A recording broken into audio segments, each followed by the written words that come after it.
आइए आज हम लोग पढ़ेंगे सामाजिक स्तरीकरण की विशेषताएं। इससे पहले हम लोगों ने पढ़ा सामाजिक स्तरीकरण के उद्देश्य, सामाजिक स्तरीकरण के कार्य, सामाजिक स्तरीकरण की परिभाषा है। आज हम पढ़ेंगे सामाजिक स्तरीकरण की विशेषताएं। सच में जो हमारा समाज है, इस समाज जो बटा हुआ समाज है, इसमें क्या क्या विशेषताएं हो सकती है। ठीक है, सबसे पहली विशेषता है सार्वभौमिकता। प्रत्येक समाज में सार्वभौमिकता है। सार्वभौमिकता का तात्पर्य होता है सत्यता से। सार्वभौमिकता का मतलब होता है सत्यता से।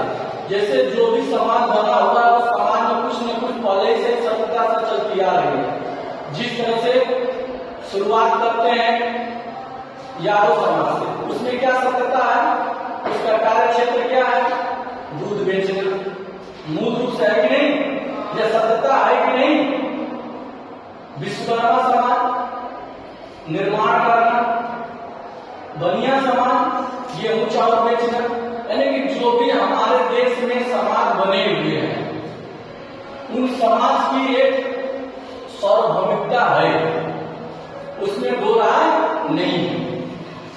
जो समाज डेवलप कर गया, जो समाज अभी भी अपने कार्य में है, उसमें वो सार्वभौमिकता है, वो सत्यता है, वो यूनिवर्सल है। समझ रहे हैं ना, हर एक समाज में सार्वभौमिकता है। इसकी सामाजिक स्तरीकरण की यह पहली विशेषता है। दूसरी विशेषता है चेतन प्रक्रिया। चेतन का मतलब होता है जागरूक। जो समाज जागरूक आज हो गया है, जिस समाज में जागरूकता आज आ गई है, वह समाज अपने आप को अगली पंक्ति में खड़ा कर रखा है।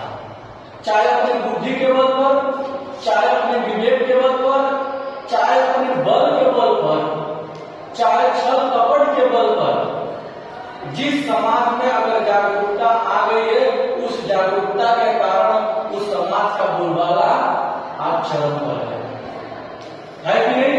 चाहे शिक्षा का क्षेत्र हो, चाहे व्यवसाय का क्षेत्र हो, चाहे जो भी क्षेत्र है, उन क्षेत्र में उन समाज का बोलबाला है। क्यों?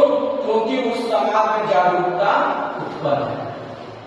आज देखिए, हम लोग दूसरे से जाति करते हैं। जिस समाज में शिक्षा पहुंच गई, जो समाज जागरूक हो गया, उस समाज के लोग, उस समाज के बच्चे आज ऊंचे ऊंचे पदों पर पदस्थ हैं, है कि नहीं। अब सोचिए, दलित समाज का लड़का डॉक्टर भीमराव अम्बेडकर जागरूक हुआ, शिक्षा को जाना, शिक्षा को पहचाना, और आज हमारे देश का वो पूजनीय व्यक्ति है कि नहीं। अब उदाहरण देखिए, जितने महान पुरुष हमारे देश में हुए हैं, वो भी तो किसी जाति के रहे होंगे, बाद में सबके हुए, लेकिन जब जन्म लिए होंगे तो किसी जाति के रहे होंगे ना, किसी परिवार के विशेष रहे होंगे ना। वो जागरूक हुए और अपना जगह बनाए, अपने समाज को जागरूक किए। ठीक है, समाज का विभाजन, 36 विभाजन। देखिए, समाज का आज विभाजन है। समाज का विभाजन करने वाले लोग विभाजन किए हैं, आज भी विभाजन है। आप इस समाज से आते हैं, आप इस समाज से आते हैं, आप इस समाज से आते हैं। समझ रहे हैं ना, सबको बांट दिया गया। जैसे हमारा समाज शिक्षक समाज है, आपका समाज छात्र समाज है। इस समय ये समाज देख रहा है, जब कहीं हम खड़े होंगे, चाहे हम कहीं बैठेंगे, तो किस हैसियत से बैठेंगे, शिक्षक समाज की हैसियत से बैठेंगे। जहां आप इस स्थिति में हैं, आपको जो स्थान मिलेगा, तो आप छात्र समाज की हैसियत से बैठेंगे। यानी कि समाज को भी विभाजन कर दिया गया। अगर हम नकारात्मक क्षेत्र में जाएंगे तो समाज को भी बांटा गया है। अगर हम उच्च समाज से आते हैं, अगर यादव समाज से आते हैं, राजपूत समाज से आते हैं, चौहान समाज से आते हैं, क्षत्रिय समाज से आते हैं, ब्राह्मण समाज से आते हैं, अगर हमारे दरवाजे पर किसी निम्न समाज का व्यक्ति आएगा, तो हमारी अपनी जो दृष्टि रहेगी वो अपने आप क्या हो जाती है, बदल जाती है। अगर वहीं पर किसी बड़े समाज का लड़का आपके दरवाजे आया तो कुर्सियां छोड़ के आई बच्ची है कि नहीं? तो हमारी यह मानसिकता है, क्योंकि हमको ऐसा अमृत रूप अमृत बना करके जहर पिला दिया गया है कि हम लोग कितना और जहर निकालेंगे वो नहीं निकलेगा, क्योंकि हमारी मानसिकता ही पहले से है। क्षैतिज विभाजन का मतलब होता है अपने समाज में रह करके मेहनत करके अपने शिक्षा के बदौलत जब उस समाज से बाहर निकल करके आता है तो समाज की दृष्टि से देखे जाने लगता है। देखिए यहाँ भी बदलाव है, यहाँ भी समाज बनाने वाले लोगों ने दिमाग लगा दिया, यहाँ भी लगाया। किसी अगर निम्न दलित समाज का लड़का अगर पढ़ने में निकला तो कहीं न कहीं अगर बड़े पदों पर गया होगा, उसकी शादी किसी बड़े समाज की लड़की से हुई होगी। सोचिए, अगर वो निम्न दलित परिवार से निकल करके वो आगे बढ़ा तो देखिए उसके परिवार में जो होगी वो कहीं न कहीं कुछ खानदान की, कहीं कहीं अपवाद भी हो जाता है। अम्बेडकर जी को देख लीजिए, अम्बेडकर जी को ही देख लीजिए, ये हुआ था ना। भाई कहीं कहीं अपवाद होगा, कोई ऐसे व्यक्ति होंगे जो अपने परिवार को लेकर चलते होंगे, अपने समाज को लेकर चलते होंगे, हर जगह अपवाद है। लेकिन बनाने वालों लोगों ने ऐसी व्यवस्था बना दी कि आज भी हम उस समाज विभाजन का दंश झेल रहे हैं। ग्रामीण से लेकर के बड़े स्तरों तक हम वो दंश झेल रहे हैं, झेल रहे हैं, झेल रहे हैं। आज हमारे सुंदर जो लोकतंत्र है वह जाति का शिकार हो गई है। आज हमारा देश का जो लोकतंत्र बना, खूबसूरत लोकतंत्र बना, हमारा खूबसूरत संविधान बना, वह जाति का शिकार हो गया, समाज का शिकार हो गया। हो गया कि नहीं हो गया?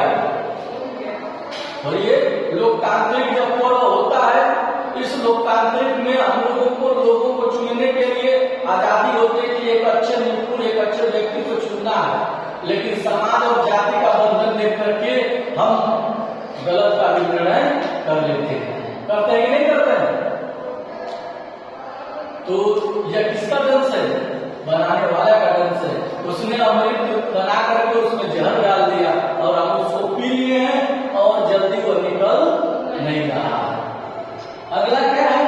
श्रेष्ठता एवं अधीनता के संबंध। आज भी देख लीजिए, जो श्रेष्ठ है जो अधीन है, श्रेष्ठता आज जो ऊंचे होते गए, जो निम्न होते गए। आज है कि नहीं? आज किसी श्रेष्ठ व्यक्ति के सामने निम्न प्रकार का व्यक्ति जाएगा, क्या सम्मान करता है आप देखिए। अगर किसी श्रेष्ठ व्यक्ति के पास एक श्रेष्ठ व्यक्ति जाता है तो देखिए कैसा उसका सम्मान होता है कि नहीं? आज भी हमारे समाज में ये व्यवस्थाएं हैं। अगली हमारी हेडिंग है सामाजिक स्तरीकरण के स्वरूप। दो स्वरूप है, एक बंद स्तरीकरण है, एक खुला स्तरीकरण है। बंद स्तरीकरण क्या है? जब हम जन्म एक परिवार में लेते हैं, जब हम किसी परिवार में जन्म लेते हैं तो यह सत्य है कि जिस परिवार में जन्म लेते हैं उसकी एक जाति होगी, उसकी एक जाति होगी, उसका एक समाज होगा, उसका एक घर होगा। हमारी पहचान हमारी जाति से होगी, हमारी पहचान हमारे घर से होगी, हमारी पहचान हमारी समाज से होगी। उसी को बंद समाज क्या कहते हैं?